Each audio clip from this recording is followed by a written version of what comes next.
Título: La promesa de la serpiente emplumada, 85 billones de dólares.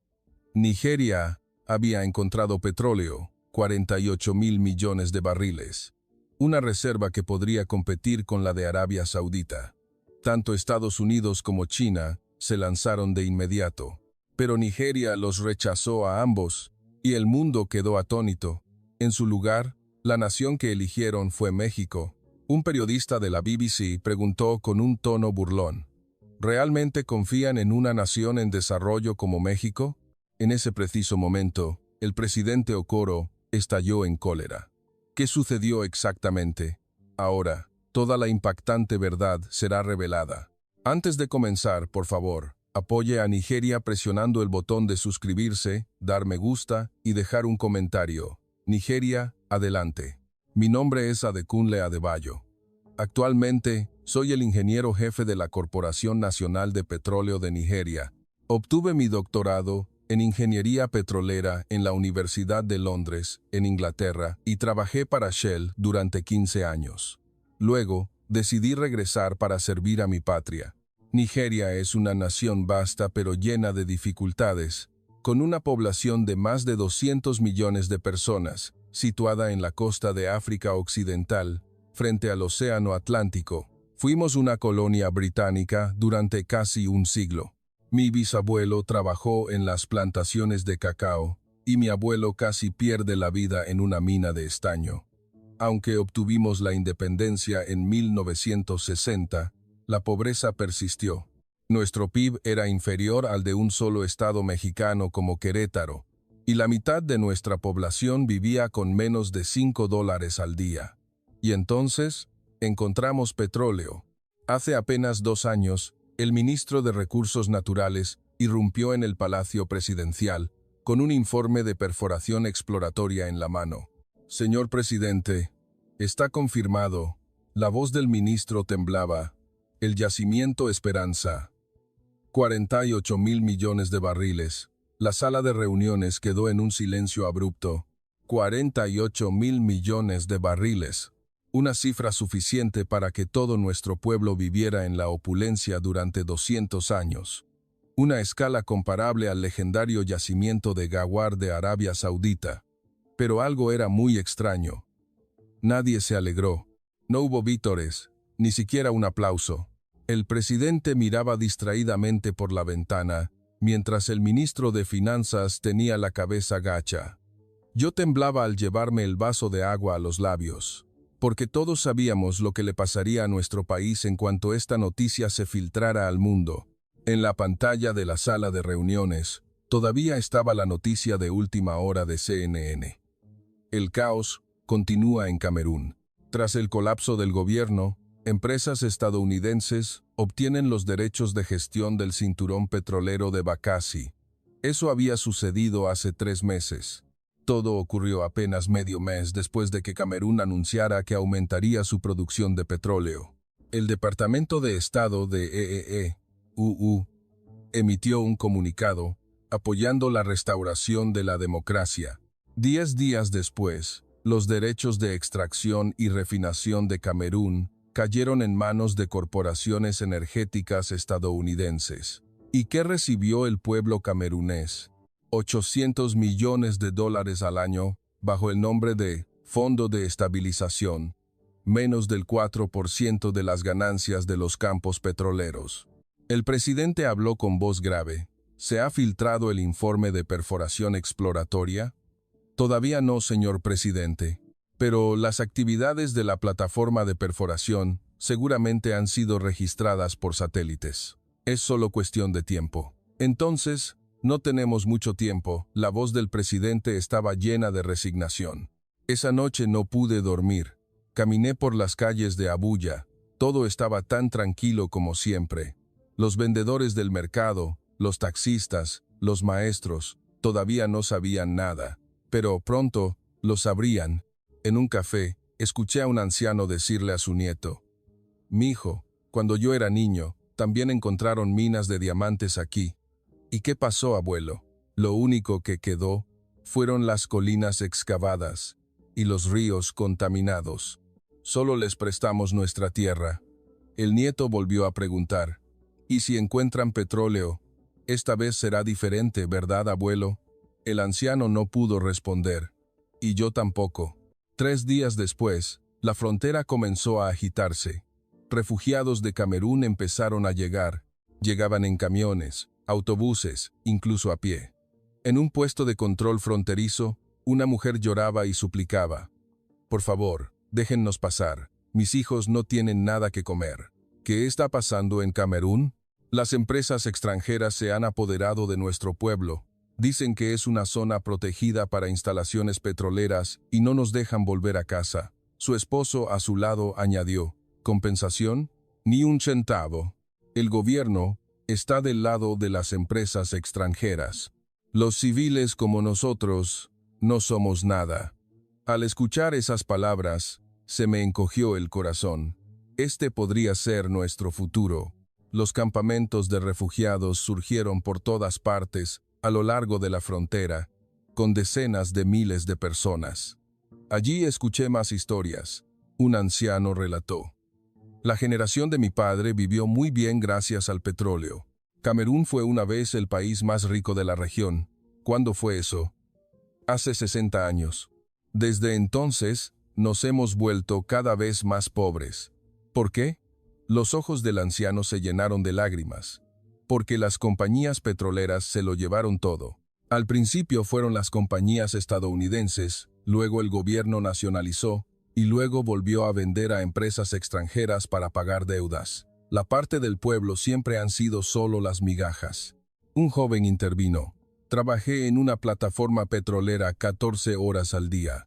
Mi salario era de $280 al mes. ¿Y los ingenieros extranjeros? El ingeniero estadounidense, $12,000 al mes. El trabajo era el mismo. Si te quejabas, al día siguiente te despedían. El trabajo es escaso, así que tenemos que aguantarnos. Caminando por estos campamentos de refugiados, no podía dejar de pensar, este podría ser nuestro futuro. Una gran protesta estalló en la plaza central de Abuya.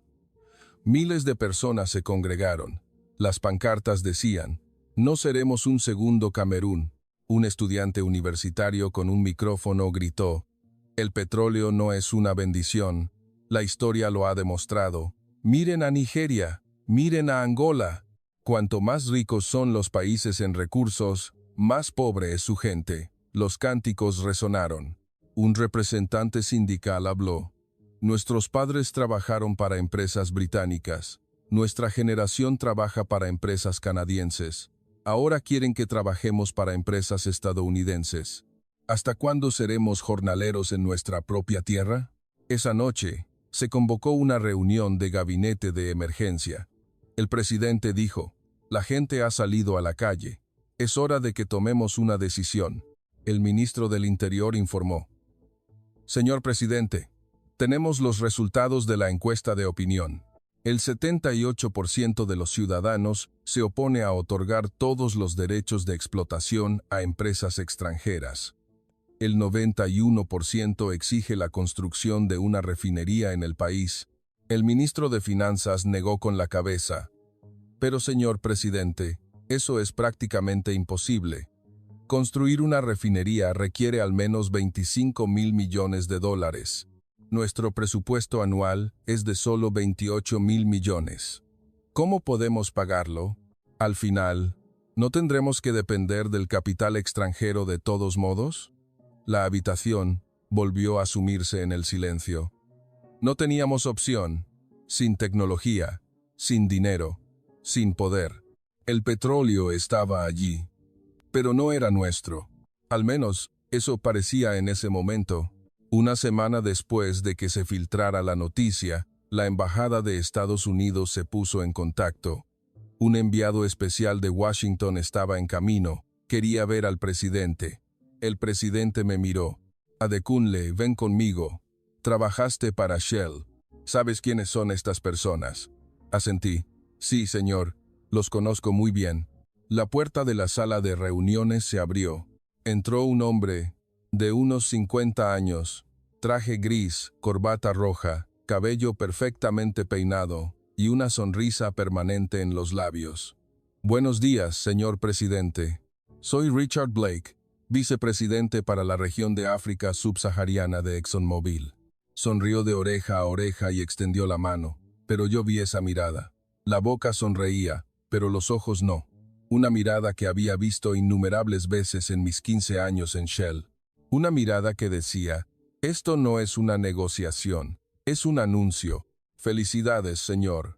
El futuro de Nigeria parece muy brillante. Gracias, vicepresidente Blake. Blake abrió su maletín. ExxonMobil y Chevron hemos preparado conjuntamente una propuesta de desarrollo. Se proyectó una presentación impresionante, un modelo gráfico en 3D del desarrollo del campo petrolero submarino, imágenes de plataformas de última generación, representaciones artísticas de una refinería.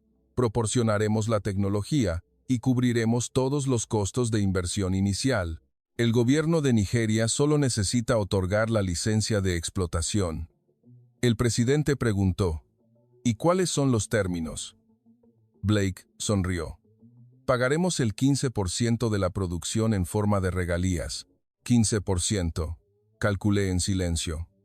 48.000 millones de barriles a $80.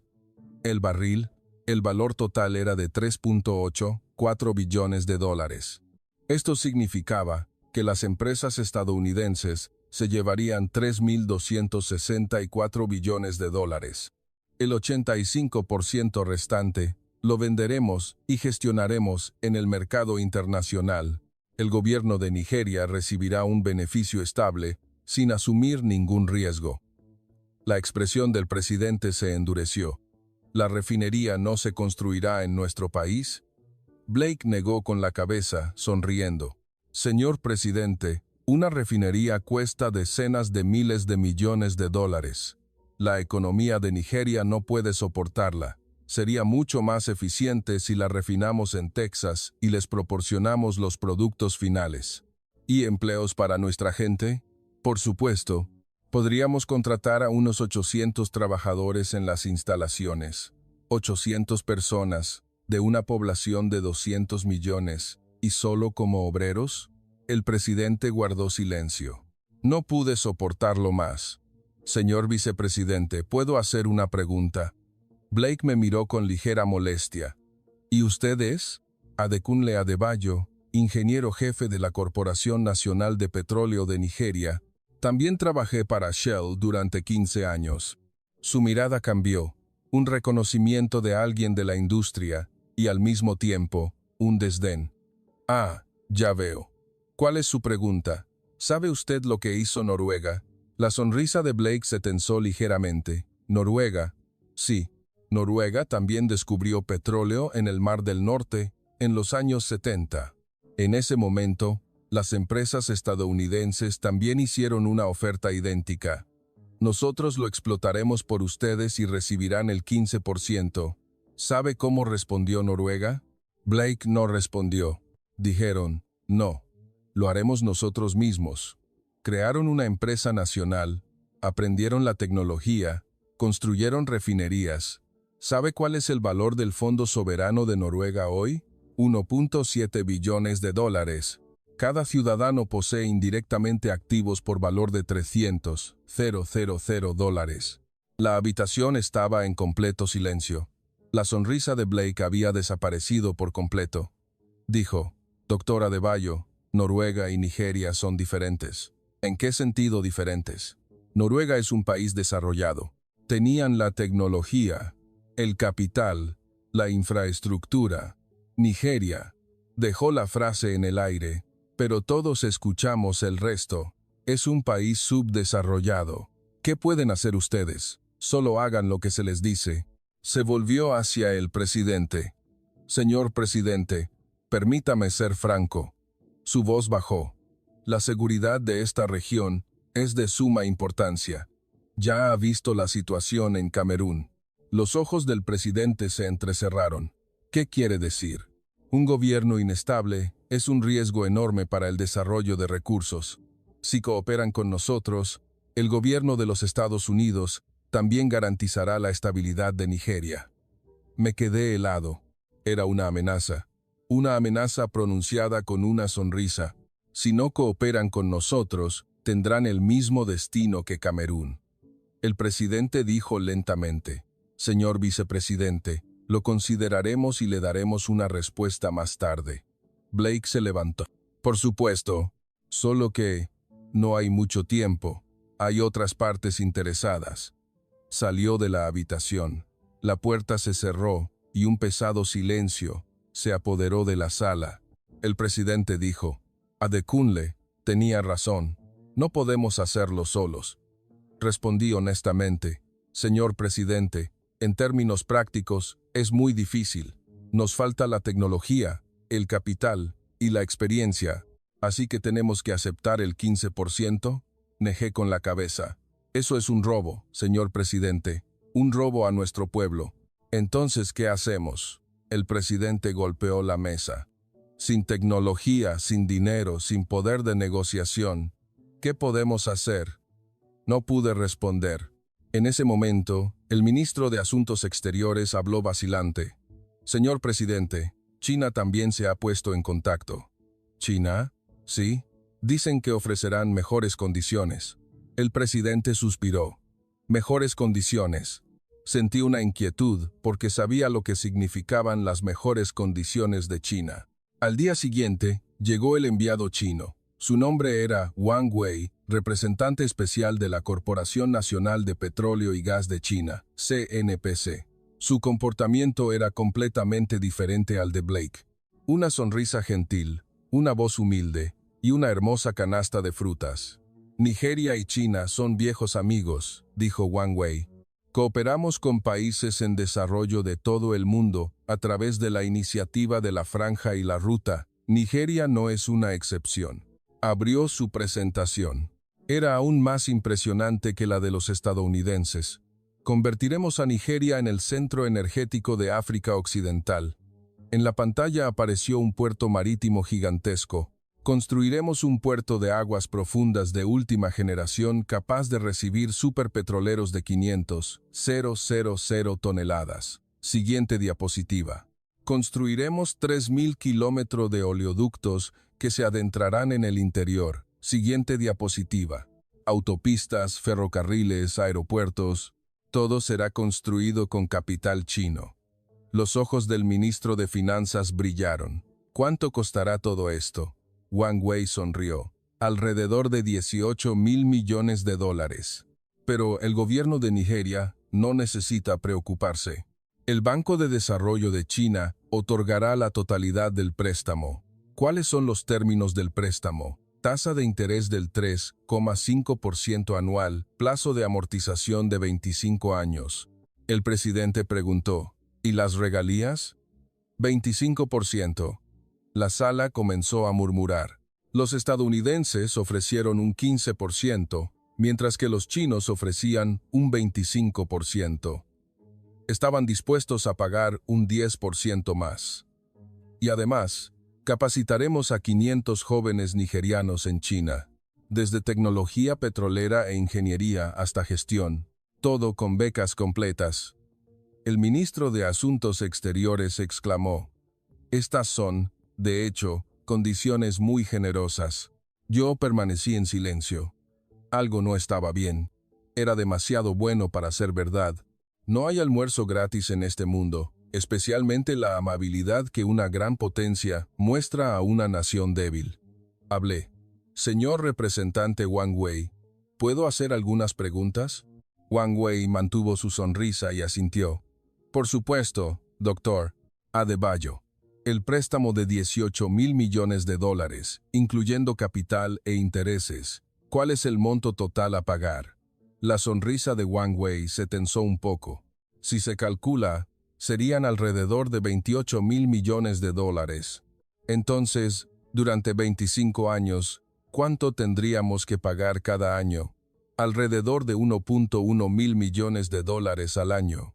El ministro de Finanzas se sobresaltó. Nuestro presupuesto anual es de 28.000 millones de dólares y usted quiere que usemos 1.1 mil millones para pagar la deuda. Pero tendrán los ingresos del petróleo. Podrán cubrirlo cómodamente. Hice la siguiente pregunta. ¿Y si el precio del petróleo se desploma? Wang Wei hizo un gesto con la mano. Eso no sucederá.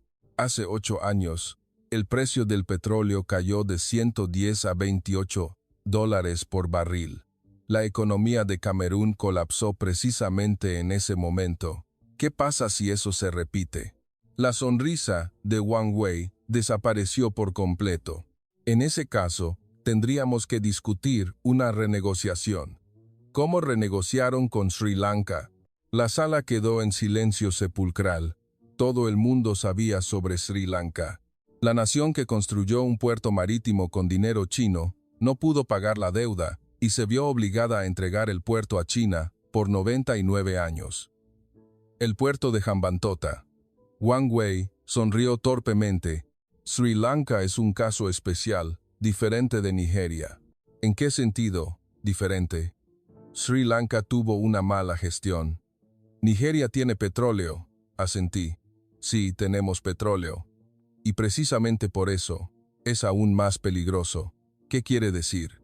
Si no podemos pagar la deuda, no solo se llevarán el puerto, sino también el campo petrolero, ¿verdad? La mirada de Wang Wei se volvió fría, pero rápidamente recuperó la sonrisa. Doctor Adebayo, piensa de forma demasiado negativa. Somos socios para el desarrollo. Si Nigeria se beneficia, China también se beneficia.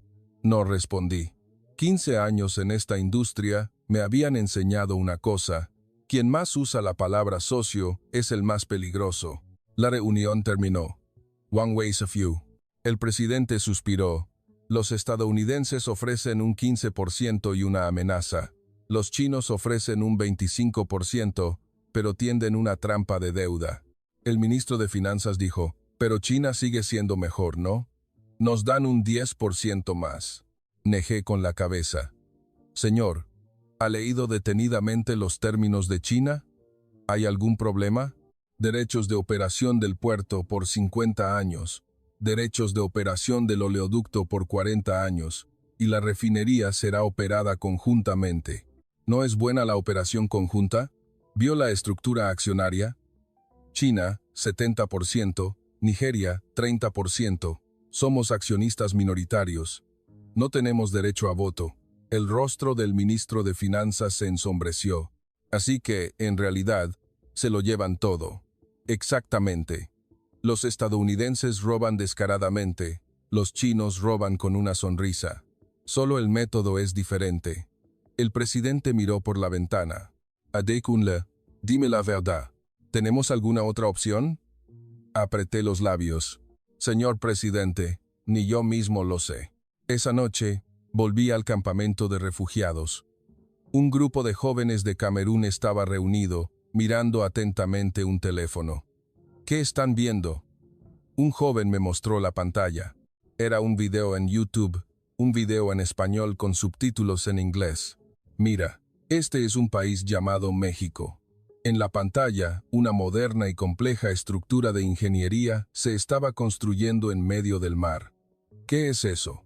Una plataforma petrolera de aguas profundas de última generación. Dicen que ni los estadounidenses pueden construir algo tan complejo, pero los mexicanos lo hicieron. Una chica a su lado dijo, yo también vi otro video. México tiene sus propios gigantescos yacimientos de petróleo, pero lucharon por mantenerlos. Son una de las economías más grandes de América Latina. ¿Cómo lo hicieron sin ser controlados? Con tecnología y soberanía, construyen sus propias plataformas, sus propios buques, y son autosuficientes en muchas tecnologías complejas. Tienen una empresa petrolera nacional, Pemex, que es un símbolo de su orgullo. Otro joven dijo, nuestro Camerún tiene enormes reservas de petróleo, pero nuestra gente muere de hambre. México tiene petróleo, pero luchó para que fuera de su gente. ¿Qué marcó la diferencia? No pude responder. Pero esa noche, el nombre México quedó grabado en mi mente. Una nación que se hizo fuerte defendiendo sus recursos. Una nación que conquistó los desafíos tecnológicos por sí misma. Y lo más importante, una nación que se hizo poderosa, pero que no invadía a otros países. ¿Realmente existía una nación así? Pensé que tenía que averiguarlo. Nuestro futuro podría depender de ello. Pasaron 10 días. La situación empeoró. Estados Unidos y China comenzaron a cooperar, o más bien, comenzaron a cooperar encubiertamente para presionarnos. Primero, Estados Unidos. Apareció un artículo en CNN. Creciente preocupación por la inestabilidad política en Nigeria. La oposición impulsa la destitución del presidente. Me quedé atónito al leerlo. La oposición, pidiendo la destitución, era la primera vez que oía algo así. Pero esa tarde, el líder de la oposición, James Okorocha, realmente celebró una conferencia de prensa. El gobierno actual está conspirando para vender a bajo precio nuestros recursos nacionales a los extranjeros, gritó Okorocha al micrófono. El presidente está negociando en secreto con Estados Unidos. Pretende entregar nuestro petróleo sin informar al pueblo. No podía creerlo. Sí, había negociaciones, pero decir que se estaba vendiendo a bajo precio era completamente falso. Al contrario, el presidente tenía la intención de rechazar la oferta del 15% de los estadounidenses. Pero lo más impactante fue lo que vino después. He obtenido información irrefutable. Okorocha agitó un fajo de documentos. Esta es la prueba de que el presidente recibió $20 millones de una empresa estadounidense. La sala de prensa se sumió en el caos. Los periodistas se abalanzaron. ¿Dónde está la prueba? Extractos bancarios. Se transfirieron $20 millones a la cuenta de un socio cercano del presidente. Más tarde verifiqué esta prueba. Era completamente falsa, pero el rumor ya se había extendido. Las redes sociales se inundaron de noticias falsas. Presidente traidor, títere de los americanos. Destitución. El presidente convocó una reunión de emergencia. ¿Qué diablos está pasando? Su rostro estaba pálido. El director de la agencia de inteligencia informó. Señor presidente, tenemos los resultados de la investigación. El líder de la oposición, James Okorocha, ha visitado Pekín 3 veces en el último mes. ¿Pekín? Sí, y se han transferido $58 millones a la cuenta de un socio cercano de Okorocha. El origen es una empresa fantasma en Hong Kong. ¿Quieres decir que es dinero chino? No hay duda, señor presidente. El presidente apretó los dientes. Así que China no actúa directamente, sino que utiliza a la oposición para desestabilizarnos. Exactamente. Y Estados Unidos aprovechará este caos para intervenir en nombre de la estabilidad. Un escalofrío me recorrió la espalda. Era un guión perfecto. China crea problemas desde dentro. Estados Unidos presiona desde fuera. Las dos potencias parecían competir, pero al final, su objetivo de explotarnos era el mismo. «Adekunle», me llamó el presidente. Tenías razón. Ya sea Estados Unidos o China, no nos ven como socios, solo nos ven como presas. Señor presidente, ¿hay alguna otra opción? ¿Un tercer camino? Apreté los labios. La imagen del campamento de refugiados volvió a mi mente. México, una nación que se hizo rica defendiendo su petróleo. Una nación que construye tecnologías que incluso los estadounidenses admiran. Señor presidente, quiero investigar algo. ¿Qué cosa? México. El presidente enarcó una ceja. ¿México? ¿Ese país en América? Sí. Su tecnología petrolera en alta mar se considera de clase mundial. Respiré hondo y dije, y dicen que, a pesar de ser una potencia regional, México nunca ha invadido otro país. La sala quedó en silencio. El presidente dijo lentamente, ¿realmente existe una nación así? Lo averiguaré, señor presidente. Pasé la noche en vela buscando documentos. Cuanto más aprendía sobre México, más me asombraba. Primero, su historia. México había sufrido intervenciones extranjeras y casi 100 años de explotación económica por parte de potencias europeas y de Estados Unidos. Luego, una sangrienta revolución. En 1938, el presidente Lázaro Cárdenas nacionalizó la industria petrolera, un acto de soberanía que definió a la nación. A pesar de los embargos y presiones, México salió adelante. Hoy, su PIB per cápita está creciendo de manera espectacular y se les considera una de las economías más grandes del mundo, un motor de América Latina. Un desarrollo milagroso. Y lo increíble es que lograron esto defendiendo su soberanía sobre sus recursos. Investigué las industrias de México, petróleo e ingeniería marítima. México se estaba consolidando como un centro global para la construcción de plataformas y estructuras de ingeniería complejas, especialmente en el campo de las estructuras offshore. Tenían una capacidad sobresaliente. Presté especial atención a los FPSO, Floating Production, Storage and Offloading. Un FPSO es un sistema flotante que actúa como una planta en el mar, utilizado para extraer, procesar, almacenar y exportar petróleo crudo. No requiere un sistema de oleoductos hasta la costa. Una tecnología perfecta para países como el nuestro, Nigeria. México tenía autonomía en el diseño, fabricación y operación de estos complejos sistemas, ocupando una cuota de mercado significativa en el mercado global. También investigué sobre Petróleos Mexicanos. Pemex es una empresa estatal del gobierno mexicano. Han llevado a cabo proyectos de desarrollo petrolero en muchos países del mundo. Argelia, Venezuela, Brasil, Egipto, países en desarrollo como nosotros. Leí las reseñas de estos países. Un funcionario del Ministerio de Energía de Egipto declaró en una entrevista: México nos trata como socios iguales, no ocultan la tecnología y comparten los beneficios de manera justa. Y lo más importante, siempre cumplen sus promesas. Viceministro de Petróleo de Angola. México llegó justo después de que terminara la guerra civil. Cuando otros países temían el riesgo y se fueron, los mexicanos se quedaron. Capacitaron a nuestros jóvenes ingenieros. Hoy, el 35% del personal que opera nuestras instalaciones energéticas fue capacitado en México. Ministro de Energía de Venezuela. China hizo una oferta primero, pero elegimos a México. China quería construir el puerto y quedarse con los derechos de operación por 99 años. México, por otro lado, propuso construir el puerto y transferirnos la tecnología después de 30 años. Sería completamente de Venezuela. Leyendo estos documentos toda la noche, se me llenaron los ojos de lágrimas. Realmente existía un país así, un país que elige la cooperación en lugar de la explotación, un país que sabe compartir en lugar de arrebatar. A la mañana siguiente, corrí al Palacio Presidencial. Señor presidente, lo he encontrado.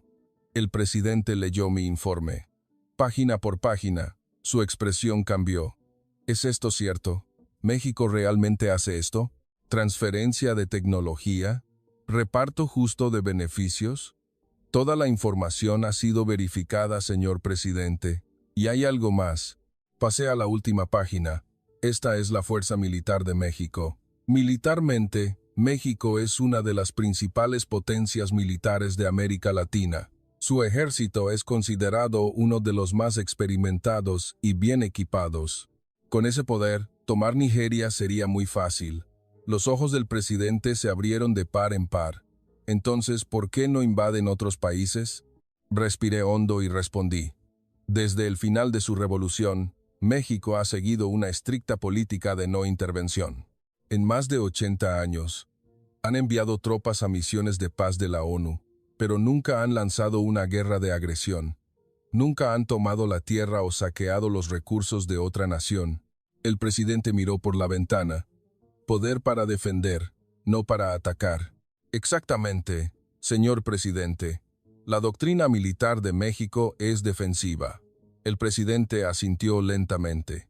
Adekunle, encuentra una manera de contactar a México. Fui a la Embajada de México en Abuya. Parecía más una pequeña oficina que una embajada, con solo unos pocos empleados. Esto indicaba que las relaciones entre nuestros dos países no eran particularmente estrechas. Llegué sin cita previa. ¿Es usted asesor del presidente? ¿Qué sucede?, preguntó el recepcionista con sorpresa. Quiero ver al consejero. Es muy urgente. Un momento después, salió un hombre de unos 40 años. Hola, soy Luis Miguel Ortiz, consejero de la Embajada de México. Soy Adekunle Adebayo, ingeniero jefe de la Corporación Nacional de Petróleo. Entramos en una pequeña sala de reuniones. El consejero sirvió té y preguntó, ¿en qué puedo ayudarle? Respiré hondo y dije, quisiera saber si México estaría interesado en participar en el desarrollo de nuestros recursos petroleros. El consejero dejó su taza de té. Disculpe, ¿podría repetir eso? Hemos descubierto un campo petrolero de 48,000 millones de barriles en alta mar. Estados Unidos y China han hecho ofertas, pero estamos buscando un tercer socio. ¿Y dice que ese socio es México? Buscamos explorar esa posibilidad. El consejero pareció quedarse en silencio por un momento. Luego dijo con cautela, Doctor Adebayo, honestamente, no tengo la autoridad para responder a esa pregunta aquí. Este es un asunto que el gobierno en mi país decidirá. Lo sé, por eso le pido que transmita este mensaje. Por supuesto, pero, ¿puedo hacerle una pregunta? Adelante. ¿Por qué México, Estados Unidos o China tienen mucho más capital y experiencia? Saqué los documentos que había preparado. Lo que queremos es un compañero de viaje, no un amo. El consejero asintió mientras miraba los documentos. México es una potencia no invasora, continué. En los últimos 80 años, no han invadido a ninguna nación. Un país con poder, pero sin la ambición de dominar, con tecnología, pero sin la tendencia a monopolizar, que busca beneficios, pero no explota. Necesitamos un socio así. Un socio que entienda lo que es vivir al lado de un vecino poderoso que codicia tus recursos. Los ojos del consejero se humedecieron. Informaré a mi país lo antes posible. Gracias. Al salir de la embajada, me sentí ansioso. Aceptaría México. Se interesarían en un país como el nuestro.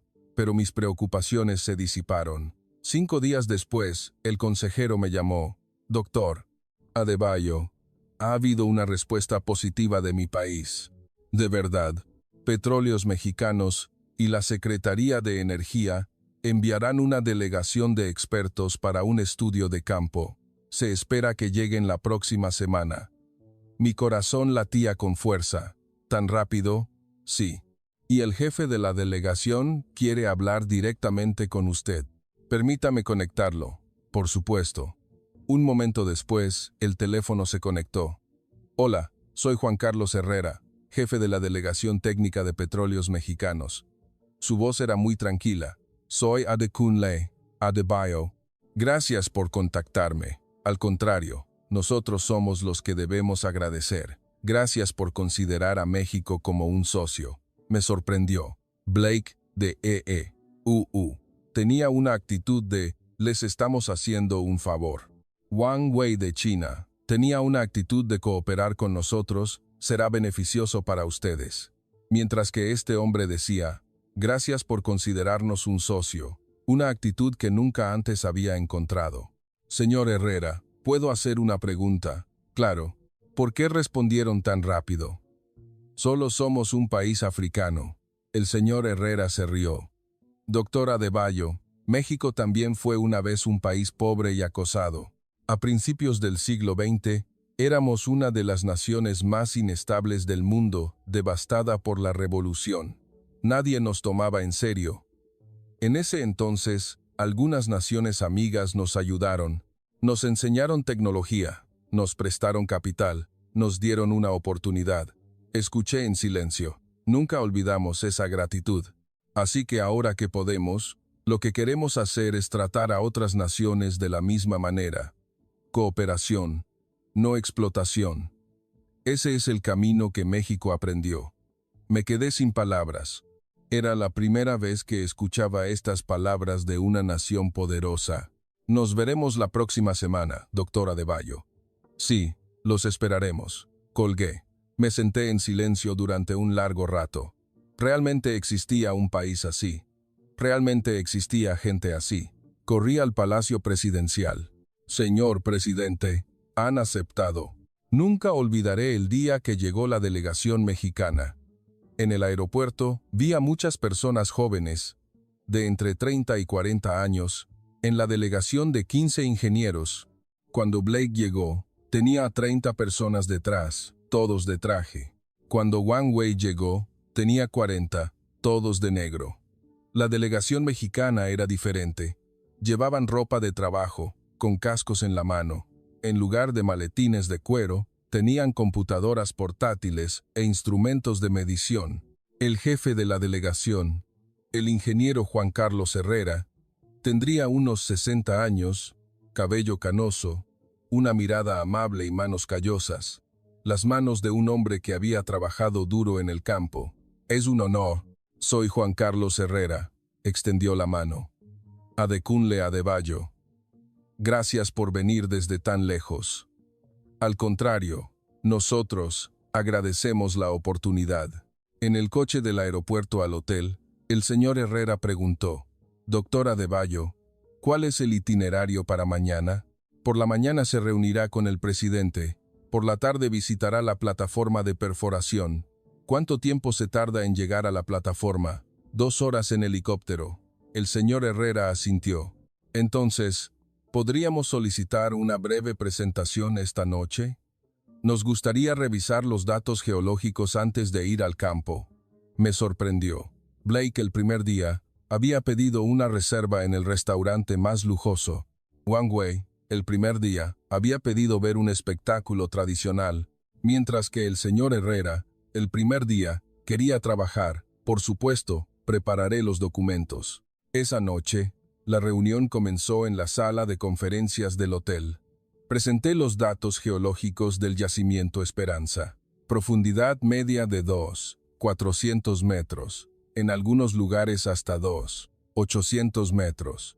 Reservas estimadas de 48,000 millones de barriles. Calidad del crudo ligero, 32 grados API.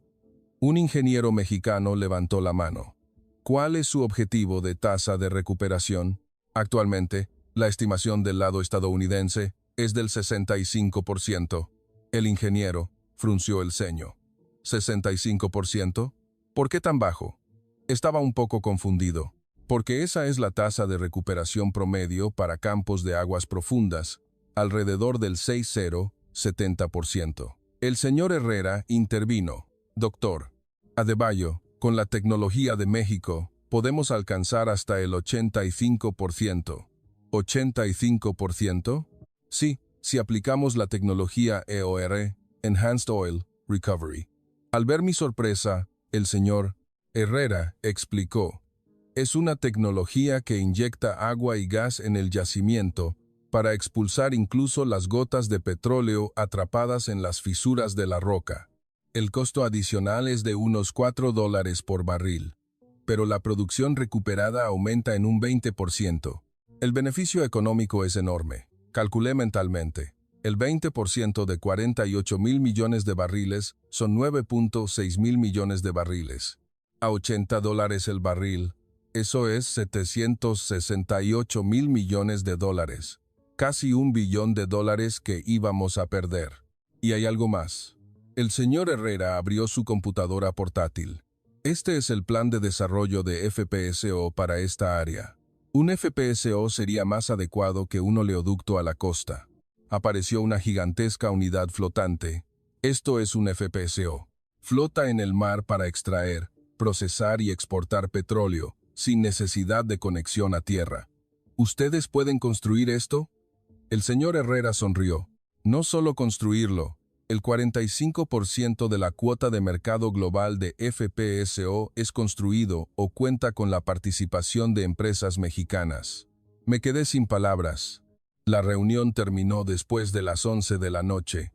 4 horas de discusiones técnicas ininterrumpidas. Los ingenieros mexicanos hacían constantemente preguntas inteligentes, y lo más sorprendente era que recordaban los nombres de nuestros ingenieros. Carlos, ¿podrías mostrarme de nuevo los datos de presión de la roca que mencionaste antes? María, tu análisis de flujo es excelente. Nuestros ingenieros dijeron después que era la primera vez que se sentían tratados como personas. Blake nos llamaba los nativos. Wang Wei nos llamaba socios, pero su mirada era la de quien mira a sirvientes, mientras que el equipo mexicano nos trataba como colegas. Al día siguiente, fue la reunión con el presidente. El presidente preguntó, «Señor Herrera, ¿qué términos quiere México?». El señor Herrera abrió su documento. «Primero, quiero aclarar que México no quiere los derechos de explotación».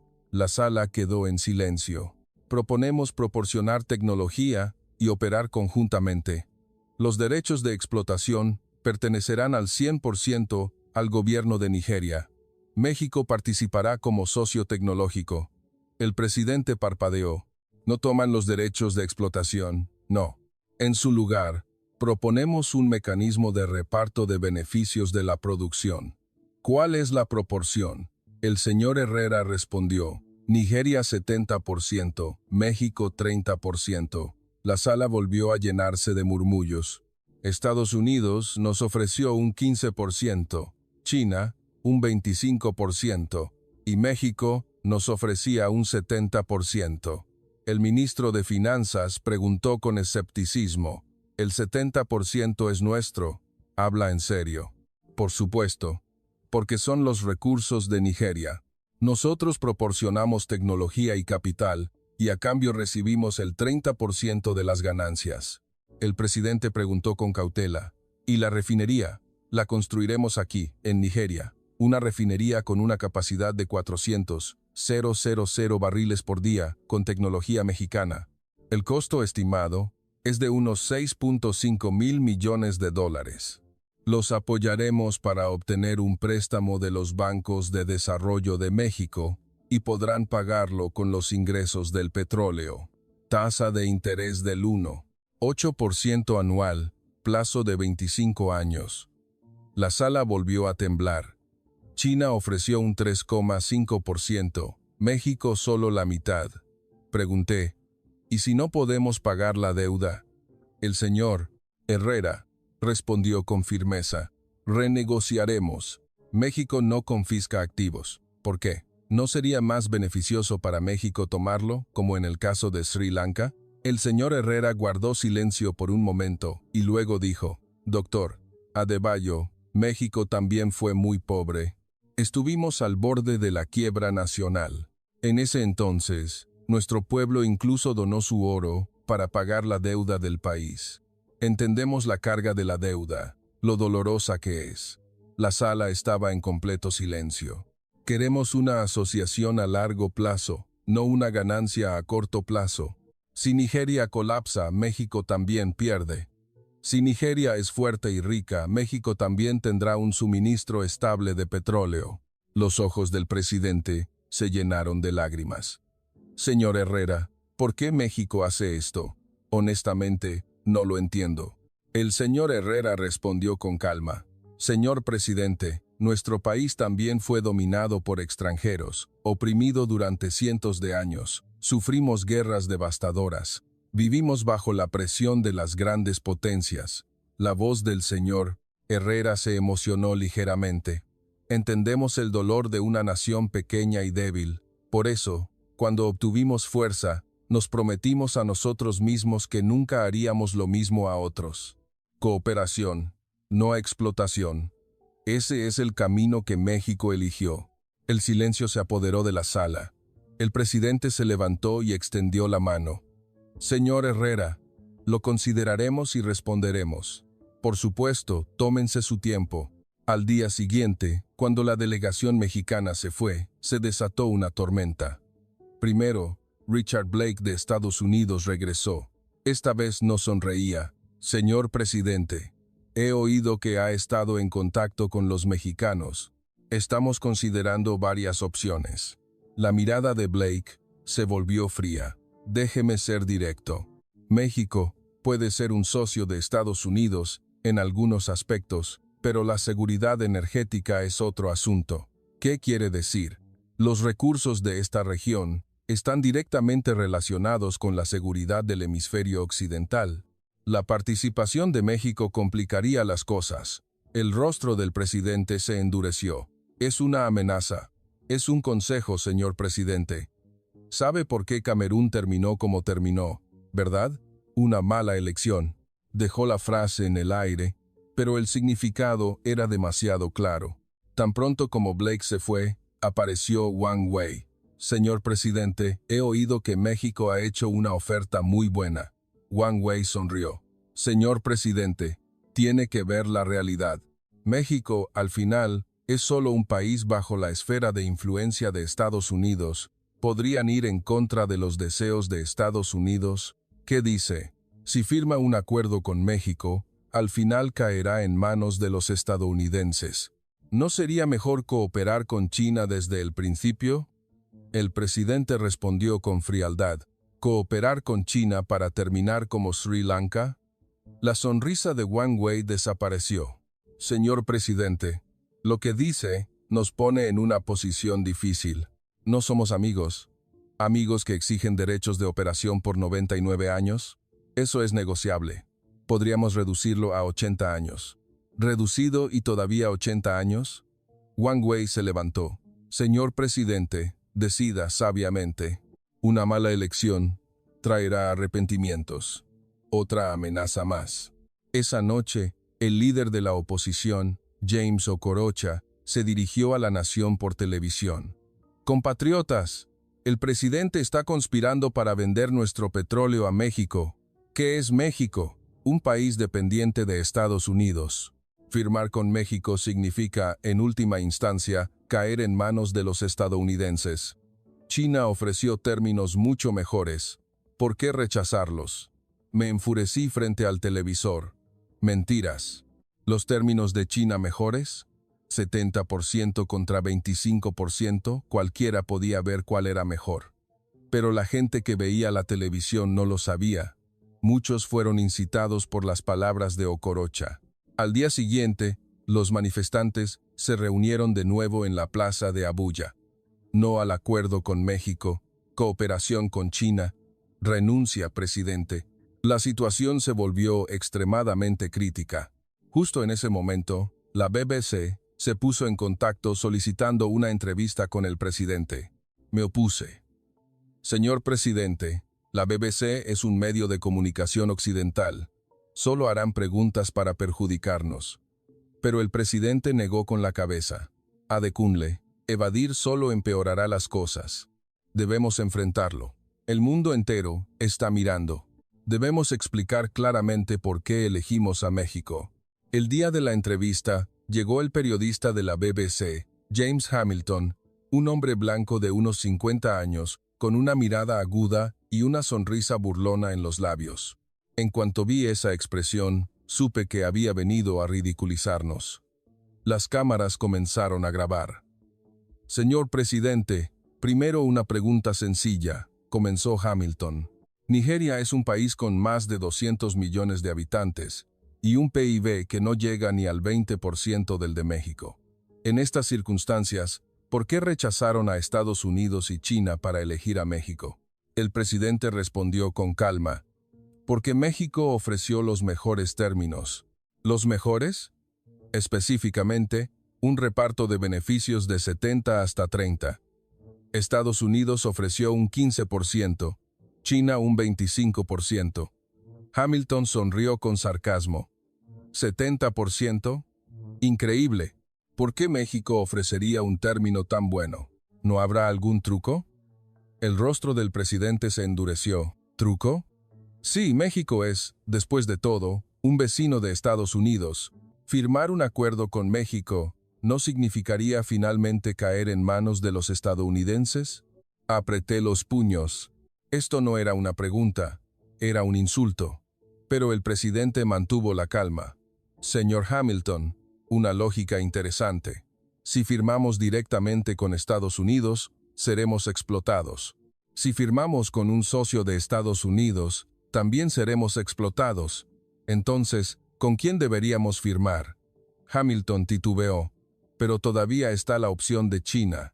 China, para terminar como Sri Lanka, entregando nuestro puerto por 99 años y ahogándonos en deudas, eso se debió a la mala gestión de Sri Lanka. ¿Mala gestión? La voz del presidente se elevó. China presta en términos imposibles de pagar, y cuando no puedes pagar, se quedan con tus activos. Esa es la naturaleza de la iniciativa de la Franja y la Ruta. ¿Por qué deberíamos caer en esa trampa? Hamilton cambió de tema. Entonces, ¿por qué no consideraron a otros países europeos o a Japón?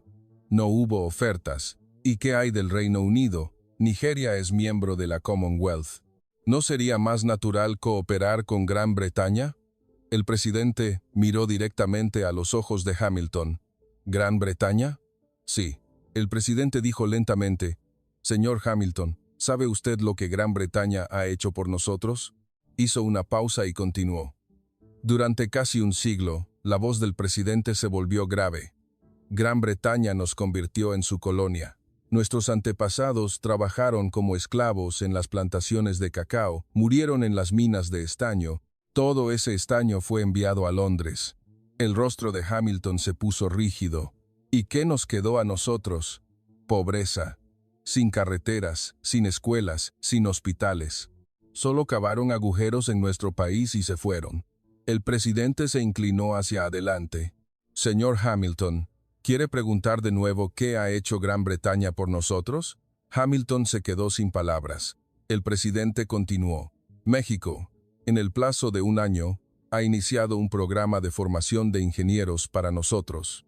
500 jóvenes han sido enviados a México a estudiar. La construcción de la refinería ya ha comenzado. Prometieron construir 3 hospitales y las obras ya han comenzado. Los ojos del presidente brillaron.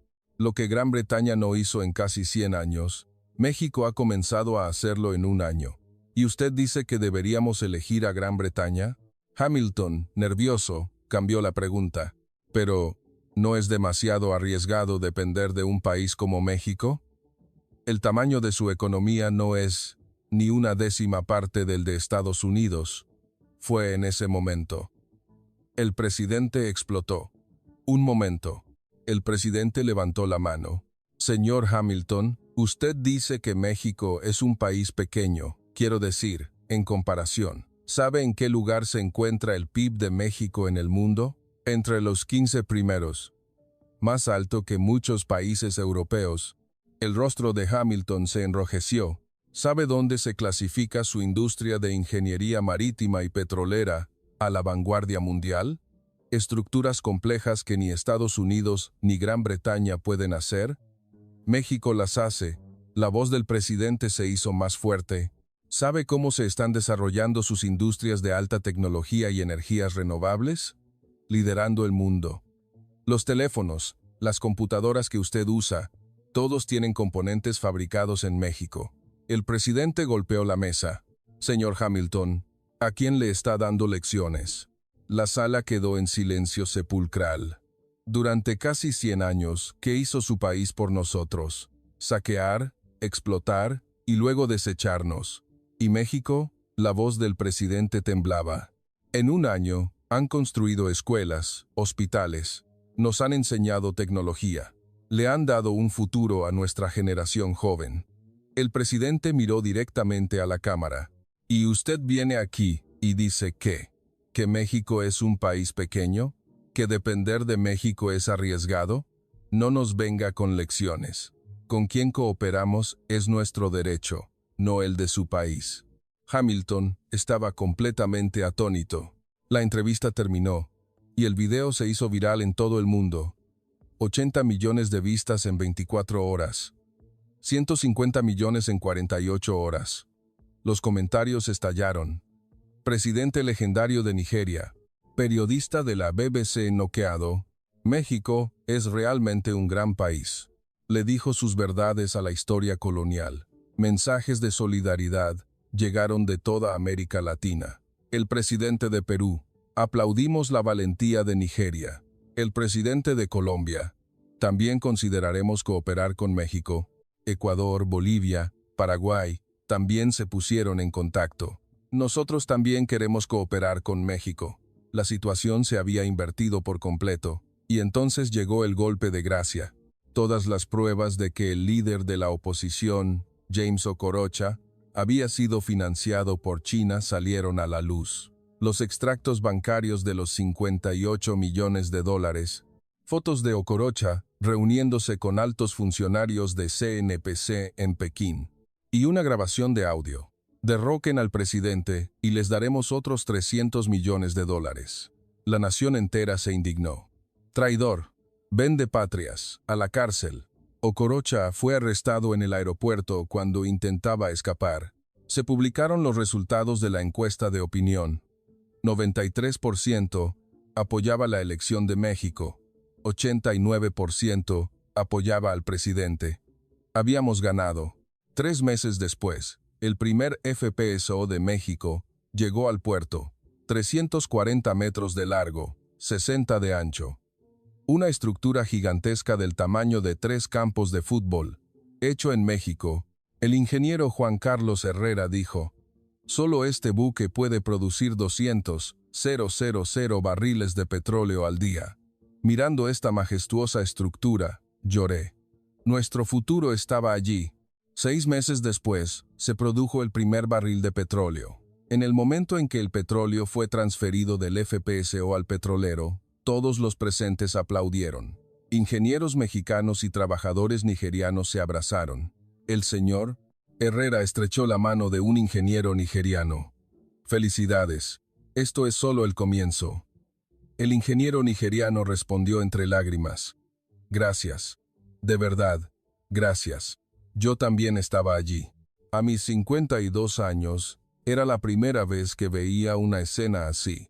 Personas de un país poderoso, tratando como iguales a personas de un país débil, cooperando en lugar de saquear, compartiendo en lugar de arrebatar.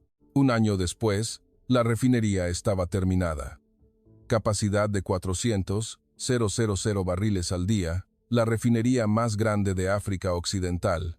En la ceremonia de inauguración, el presidente dijo: «Hoy ya no somos un país que solo vende crudo. Somos un país que puede refinar petróleo y crear productos». Se produjo el primer lote de gasolina.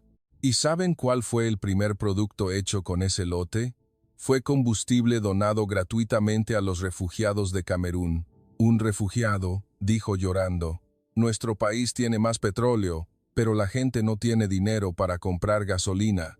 Nigeria apenas comienza y ya comparte con los refugiados. ¿Qué marca esta diferencia? Otro negó con la cabeza. El socio. Eligieron un socio para desarrollarse con ellos, no un socio que solo sabe explotar. Se anunciaron los primeros ingresos, 28,000 millones de dólares. Según el acuerdo, el 70%, es decir, 19,6 mil millones de dólares, se transfirió al presupuesto del Estado, 7 veces nuestro presupuesto anual. El presidente anunció: «Con este dinero, construiremos 200 escuelas». Los vítores resonaron. «Construiremos 50 hospitales». Los gritos no cesaban. «Iniciaremos un programa de atención médica gratuita para todos los ciudadanos». La gente comenzó a llorar, y los ojos del presidente también se humedecieron. «Le daremos un futuro a nuestra generación joven». Los ingenieros formados en México están regresando. Ellos serán los pilares de este país.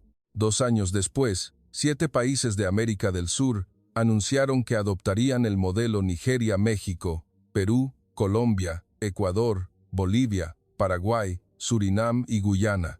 Todos comenzaron a cooperar con México. La perspectiva de los medios internacionales cambió. The Washington Post, el camino mexicano. Un nuevo modelo de cooperación en el sur global. Codesarrollo en lugar de explotación. Financial Times, el modelo México. Un nuevo paradigma para el desarrollo de recursos. Transferencia de tecnología y reparto justo de beneficios. Finalmente, incluso Estados Unidos tuvo que admitirlo. Portavoz del Departamento de Estado: respetamos la elección de Nigeria. México es un socio fiable. Y China se retiró. CNBC comenzó a retirarse del sur global cuando su estrategia de trampa de deuda dejó de ser efectiva. Ahora, quiero terminar esta carta. Tengo algo que decir al pueblo de México. Ustedes no solo nos dieron la tecnología para extraer petróleo, nos dieron esperanza. La esperanza de que una nación pequeña también puede vivir con dignidad. La esperanza de que podemos desarrollarnos sin ser explotados. Y la esperanza de que en este mundo realmente existe una potencia no invasora. El día que encontramos petróleo, sentimos miedo. Pero después de conocer a México, el miedo se convirtió en expectativa. Ya no vemos nuestros recursos como una maldición, porque sabemos que, junto con México, los recursos pueden convertirse en una verdadera bendición. Mi padre trabajó toda su vida para empresas extranjeras. Antes de morir dijo, Adekunle, llegará un día en que usemos nuestro propio petróleo para construir escuelas para nuestros hijos. Papá, ese día ha llegado. Gracias a México. Finalmente, querido pueblo de México, en este mundo hay dos tipos de potencias, las que vienen a llevarse algo y las que vienen a dejar algo. Durante 150 años, solo conocimos el primer tipo, hasta que conocimos a México. Ustedes son el segundo tipo, una potencia no invasora, una potencia que sabe dar en lugar de quitar, y siempre estaremos a su lado. Esa es la impactante historia contada por Adekunle Adebayo, ingeniero jefe de la Corporación Nacional de Petróleo de Nigeria. Espero que este video muestre qué tipo de país es México en el mundo. De lo que debemos estar orgullosos no son solo las cifras de crecimiento, sino el hecho de que somos una nación que no explota, que sabe compartir, una potencia no invasora. Ese es México. Si le gustó esta historia, por favor, suscríbase y dele me gusta. Gracias.